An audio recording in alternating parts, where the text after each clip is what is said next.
નવું બાઇક તો લીધું પણ ચલાવતા આવડે છે કે નહીં? હા તો જોઈ લો. બસ ખાલી ઉતરવામાં થોડી તકલીફ પડે છે. ભાઈ મારો પ્રો કદી ની બેવું ઉપાડા તારા બાઇક માં. લે જો ચીડી મળી ગઈ. કોમેડી વિડિયો નું શૂટ કરી લીધું નહીં આવી જશે. હું ઇતિયા વાળી આઈડી મને ફોલો ના કરે તો કરી દેજો. નાયા ધોયા વગર કપડા બદલાઈને આવી જો રોડ ને એટલી વાર માં આવી જો રાજુ. બાઇક માં બેસીને રવાના થઈ જાય ને પહોંચી જાય નેશનલ હાઈવે 27 ઉપર. મારો ભાઈ ભાળીને કુદાડ દે હો ને કે જીઓ કોઠા નોઠા ઉલાડી મેલ છે.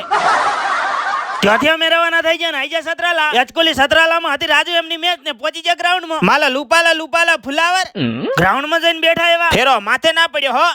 ગરીબી તો જોવો. એક દડો પકડવા 11 જણા હડીએ સડ્યા થી. મને સરપંચ બનવા જો બધાને ગામમાં એક દડો ને એક બેટ આલજો. પછી ભલે હવની રીતે અલગ અલગ રમતા.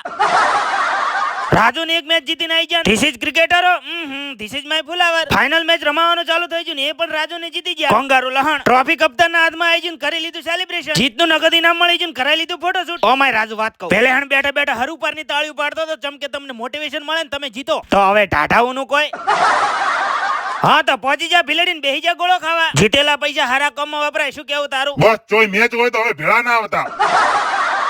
બધાના હાથમાં ગોળો આવી મારે ક્યારે આવશે? એ આયો. હારું હેડો લાઈક ને ફોલો કરી નાખો. હવે અમે ઘેર જાઓ.